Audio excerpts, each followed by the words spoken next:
இயேசு உங்களை நேசிக்கிறார். பிரியமானவர்களே, இந்த நாளில் ஆண்டவர் நம்மளோடு பேசும்படிய வேதத்திலிருந்து ஒரு 4 வசனங்களை கூட வாசித்து நம் வாழ்க்கையில் ஆண்டவர் நம்மளோடு இடைபடக்கூடிய காரியத்தை பார்ப்போம். அது ஏசாயா தீர்க்கதரிசியின் புஸ்தகம் 1வது அதிகாரம் 16வது வசனம் 17, 18 வசனங்கள் இப்படியாக சொல்லுகிறது.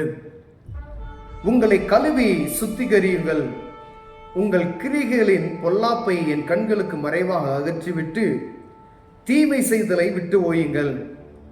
நன்மை செய்ய படியுங்கள், நியாயத்தை தேடுங்கள். ஒடுக்கப்பட்டவனை ஆதரித்து திக்கற்ற பிள்ளைகளின் நியாயத்தையும் விதவையின் வாழ்க்கையையும் விசாரியுங்கள். வழக்காடுவோம் வாருங்கள் என்று கர்த்தர் சொல்லுகிறார். உங்கள் பாவங்கள் சிவேரென்றிருந்தாலும் உறைந்த மலையைப் போல் வெண்மையாகும். அவைகள் இரத்தாம்பர சிவப்பாய் இருந்தாலும் பஞ்சை போல் ஆகும். நீங்கள் மனம் பொருந்தி செவி கொடுத்தால் தேசத்தின் நன்மையை புசிப்பீர்கள். மாட்டோம் என்று எதிர்த்து நிற்பீர்களாகில் பட்டயத்துக்கும் இரையாவீர்கள். கர்த்தர் வாய் இதை சொல்லிற்று என்று சொல்லுகிறார். பிரியமானவர்களே, அடிக்கடி கடிந்து கொண்டு தன் பிடரியை கடினப்படுத்துகிற மனிதன் சடிதியில் நாசம் அடைவான் என்று வேதம் நமக்கு சொல்லுகிறது. இந்த வசனங்களை நான் போதித்தால் என்ன செய்வாங்க அப்படின்னா, ஏன்னா சாபம் விடுறாங்க, சபிக்கிறீங்களா அப்படின்னு கேட்பாங்க. ஆனால் வேதம் தெளிவாய் நமக்கு சொல்லி கொடுத்துருக்கிறது. ஒரு காரியத்தை ஆண்டவர் உங்களோடு பேசிக்கொண்டே இருக்கிறாரு என்று சொல்லுங்க வச்சுக்கீங்களேன். ஏதோ ஒரு குறிப்பிட்ட காரியத்தை கர்த்தருடைய பிள்ளைகளாகிய உங்கள்கிட்ட ஆண்டவர் பேசுகிறார் என்றால், உங்கள் மீது நேசம் வைத்தது நிமித்தமே, உங்கள் மீது பிரியம் வைத்தது நிமித்தமாகவே அந்த காரியத்தை மீண்டும் செய்யாதே செய்யாதே செய்யாதே, இந்த காரியத்தை குறித்து எச்சரிக்கையாயிரு என்று ஆண்டவர் நம்மளோடு பேசுவார். அப்படி பேசிக்கொண்டே இருக்கிற ஒரு காரியத்துக்கு நாம் எதிர்த்து நிற்போமே ஆயால், அப்பொழுது ஆண்டவருடைய கோபாக்கினை நம்மளை என்ன செய்யும்? அது பாதிப்புக்குள்ள உண்டாக்கும் பிரியமானவர்கள். ஆனால் இந்த இடத்துல பாருங்க, உங்க ஆண்டவர் சொல்லுகிறார், தீர்க்கதரிசி நிமித்தமாய் உங்களை கழுவி சுத்திகரியுங்கள். எதனாலயா சுத்திகரிக்க முடியும்? உங்களை கழுவி சுத்திகரியுங்கள், உங்கள் பொல்லாப்பை என் கண்களுக்கு மறைவாக அகற்றிவிட்டு தீமை செய்தலை விட்டு விலகுங்கள். பொல்லாத இருதயம் படைத்த இந்த காரியத்தை என் கண்களுக்கு மறைவை அகற்றிவிட்டு தீமை செய்தலை விட்டு நீங்கள் விலகுங்கள் என்று சொல்லுகிறார். உங்களுடைய பாவங்களை கழுவி சுத்திகரிங்கள், உங்களை கழுவி சுத்திகரிங்கள். இயேசு கிறிஸ்துவின் இரத்தம் சகல பாவங்களை நீக்கி சுத்திகரிக்கும் என்று வேதம் சொல்லுகிறது. நம்முடைய பாவத்தையும் நம்முடைய இருதயத்தினுடைய காரியத்தையும் கழுவுவதற்கு இந்த ஆண்டவராக இயேசு கிறிஸ்துவின் இரத்தம் மாத்திரமே என்று நமக்கு தெரியும். இந்த உலகத்தில் இருக்கிற மனிதனுடைய பாவத்தை மன்னிப்பதற்கு, மனிதனுடைய பாவத்தை, மிருகத்தினுடைய காரியத்தை ஆண்டவர் சொல்லவில்லை. மனிதன் செய்வது நிமித்தம் மனிதன் செய்யக்கூடிய காரியமே பாவம் என்று சொல்லப்பட்டு இருக்கிறது. இந்த பாவத்தை கழுவுவதற்கு இயேசு கிறிஸ்துவின் இரத்தம் மாத்திரமே என்பதை நாம் அறிந்து கொள்ள வேண்டும் பிரியமானவர்களே. அப்ப உங்களை கழுவி நீங்கள் சுத்திகரிக்கணும் அப்படின்னு சொன்னா, நீங்க தேவ சமூகத்தை இயேசு கிறிஸ்துவின் அன்பை பெற்றுக்கொள்ள வேண்டும் பிரியமானவர்களே. அப்பொழுதுதான் பாவத்திலிருந்து ஒரு விடுதலை நமக்கு உண்டாகும். இந்த இயேசு கிறிஸ்துவின் இரத்தத்தில் மாத்திரமே நம்மளை சுத்திகரித்துக் கொள்ள முடியும் என்பதை நாம் அறிந்து கொள்ள வேண்டும் பிரியமானவர்களே. அகற்றி தீமையை விட்டு விலகுங்கள் என்று சொல்லுகிறார். நன்மை செய்ய படியுங்கள், நியாயத்தை தேடுங்கள், ஒடுக்கப்பட்டவனை ஆதரியுங்கள். நன்மை செய்வதற்கு நம் இருதயம் வரணும். ஒருத்தர் கீழே விழுந்திருக்கிறார்னா அவரை தூக்கி விடுவதற்கு சிறிதளவுனால என் இருதயம் என்ன செய்யணும்? அவர் நமக்குள்ள ஒரு வாஞ்சை இருக்கணும். ஏன்னா ஆண்டவர் சொல்ற நன்மை செய்வதற்கு ஒரு என்ன ஒன்னால நன்மை செய்யணும். உங்க தகுதிக்கு, திராணிக்கு, உங்க வசதி வாய்ப்புக்கு ஏற்ற ஒரு நன்மையை செய்வதற்கு நாம் கற்றுக்கொள்ளும்படி ஆண்டவர் விரும்புகிறார் பிரியமானவர்களே. நீங்க ஒரு சின்ன ஒரு 10 ரூபா கொடுத்து ஒரு மனிதனுக்கு உதவ முடியும். அந்த நேரத்தில் அதை மாத்திரம் தான் கொடுத்து நீங்க உதவி செய்யணும்னு சொல்லி ஆண்டவர் சொல்லுகிறார்.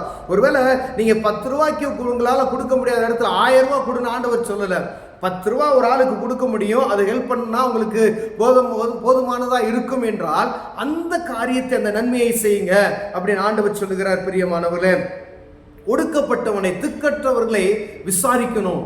அவங்களை ஒடுக்காதீங்க. விதவைகளுடைய வீட்டை பட்சிக்காதீங்க. அவர்களுக்கு நியாயத்தை விசாரித்து கொடுங்க அப்படின்னு சொல்லி ஆண்டவருடைய பிள்ளைகளுக்கு தான் சொல்லுகிறார். ஒருவேளை ஆண்டவர் இந்த காரியத்தை நம்மளோடு பேசுகிறார் என்றால், கர்த்தரை அறிந்து கொண்ட ஜனம், கிறிஸ்தவ ஜனம் என்று சொல்லிக் கொண்டிருக்கிற, மார்தட்டி கொண்டிருக்கிற நம்மை பார்த்து ஆண்டவர் சொல்லுகிறார், திக்கற்ற பிள்ளைகளினுடைய நியாயங்களை விசாரிப்பதில் கவனமாயிருங்கள். அவருடைய காரியங்களில் நீங்கள் கொள்ளையடிக்காதபடி பாதுகாத்துக் கொள்ளணும்னு சொல்றாரு. அவங்களுக்கு எவ்வளவு உதவி செய்ய முடியுமோ அவங்க அவங்களுக்கு உதவி செய்யுங்க, அவங்களுக்கு நியாயத்தை விசாரிங்க, அவங்களை ஒடுக்கப்படாதபடி பாதுகாத்துக் கொள்ளுங்க என்று சொல்கிறார். பிரியமானவர்களே, நம்ம கர்த்தருடைய பிள்ளைகள் அவர்களுக்கு என்ன செய்யணுமோ அதை செய்யும்படி ஆண்டவர் விரும்புகிறார். ஆண்டவர் சொல்றார், வாங்கள் வழக்காடுவோம் என்று கர்த்தர் சொல்லுகிறார். உங்கள் பாவங்கள் சிவேர் என்று இருந்தாலும் என்ன செய்யுமா, பஞ்சை போல அதை மாத்துவேன் அப்படின்னு சொல்லுகிறார். பாருங்க, சிவேர் இருந்தாலும் அதை நான் பஞ்சை போல மாற்றி விடுவேன், சிவேர் இருந்தாலும் மலையை போல வெண்மையாகும் அப்படின்னு சொல்றார். அவைகள் இரத்தாம்பர சிவப்பாய் இருந்தாலும் பஞ்சை போல தூய்மையாகும் என்று சொல்லுகிறார். இப்படி தேவ சமூகத்தில் போய் இந்த இயேசு கிறிஸ்துவின் இரத்தத்தினால நம்ம கழுவப்பட்டு நீ எப்படிப்பட்ட பாவம் அவன் சொல்றார் பாருங்க, சிவேர் அப்படிப்பட்டதான ஒரு அருவருப்பான ஒரு காரியம் இருந்தாலும் பஞ்சை போல மாற்றுவேன் என்று சொல்கிறார். இரத்த சிவாம்பர கலர் போல அந்த அப்படி இருந்தாலும் அதை பஞ்சை போல தூய்மையாக்கி விடுவேன் என்று ஆண்டவர் சொல்லுகிறார். நீங்கள் மரம் பொருந்தி செவி கொடுத்தால் தேசத்தின் நன்மையை புசிப்பீர்கள். ஆண்டவர் நம்மளோடு தான் பேசுகிறார். இந்த காரியத்தை அடிக்கடி நம்ம வாழ்க்கையில ஆண்டவர் சொல்லிக்கொண்டே இருக்கிறார். இந்த காரியத்துக்கு நாம் செவி கொடுத்தால் ஆண்டவர் என்ன சொல்றாரு, தேசத்தினுடைய நன்மையான காரியங்கள் நீங்கள் புசிப்பீர்கள். ஆண்டவருடைய பிள்ளைகளுக்கு தான் இந்த ஆண்டவர் சொல்லுகிறார். கர்த்தருடைய சத்தத்துக்கு செவி கொடுத்து அதன்படி நாம் நடக்கும் பொழுது ஆண்டவர் என்ன சொல்றார், தேசத்தின் நன்மையை புசிப்பீர்கள். மாட்டோம் என்று எதிர்த்து நிற்பீர்களாகில் பட்டயத்துக்கு இரையாவீர்கள். கர்த்தர் வாய் இதை சொல்லிட்டு தீர்க்கதரிசியினுடைய வார்த்தை அப்படியே நடந்து கொண்டு இருக்கிறது. ஒவ்வொரு இடத்திலையும் அந்தந்த காலகட்டத்தில் ஆண்டவர் சொன்ன தீர்க்கதரிசிகள் சொன்ன வார்த்தைகள் நடந்து கொண்டு இருக்கிறதை நாம் வேதத்தின் வழியாய் ஒவ்வொரு நாளும் அதை வாசித்துக் கொண்டு இருக்கிறோம். இது இப்படிதான் நடந்துச்சு, இது தெரு இந்த பட்டணம் பாலாய் போகும் என்று ஆண்டவர் சொன்ன பட்டணம் அது பாலாய் தான் போயிருக்கு.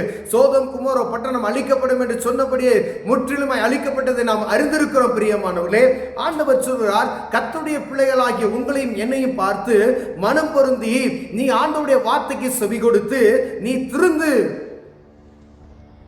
அப்ப தேசத்தின் நன்மை என்ன செய்வ, புசிப்ப.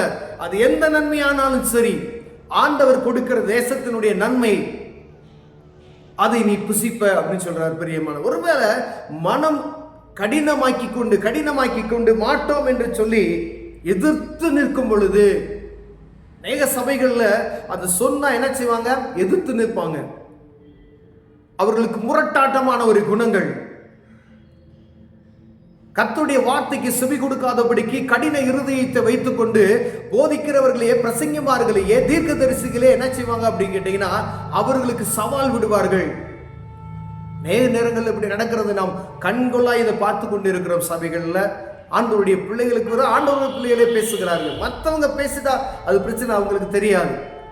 நீ கிறிஸ்தவனா இருந்து ஊழியக்காரர்களுக்கு விரோதமான கரத்தையோ வாயையோ நீ பேசுன அப்படின்னு சொன்னா ஆண்டவருக்கு கணக்கு கொடுக்க வேண்டியதா இருக்கும். பிரியமானவர்களே, அவரை அவங்களுக்கு விசாரிக்க அவங்க இருக்காரு. நம்ம எப்படி இருக்கிறோம், நம்மளால ஆண்டவருக்கு என்ன நன்மை உண்டாகிறது, கர்த்தர் சொன்ன கற்பனைகள் படி நான் கடைபிடிக்கிறேன்னா, இந்த வேதத்தில் ஆண்டவர் சொல்லி இருக்கிறார், நான் சொல்லி இந்த காரியத்தில் நீ செய்யாதபடிக்கு நீ இருந்த கடினப்படுத்தினா பட்டயம் வரும், பஞ்சம் வரும். நீ மனம் பொருந்தி நான் சொல்ல வார்த்தையில நீ கீழ்ப்படினா தேசத்தின் நன்மையை புசிப்பார். வறண்ட இறந்தை நீரூற்றாய் மாற்றுவதற்கு ஆண்டவர் உங்களுக்கு செய்ய முடியும். பிரியமானவர்களே, ஐயா, ஒண்ணுமே என்கிட்ட வியாபாரமே கிடையாத ஒரு இடத்தை ஆண்டவர் செழிப்பாய் மாற்ற முடியும். அவருடைய சத்தத்துக்கு நீங்க செவி கொடுப்பீர்கள்.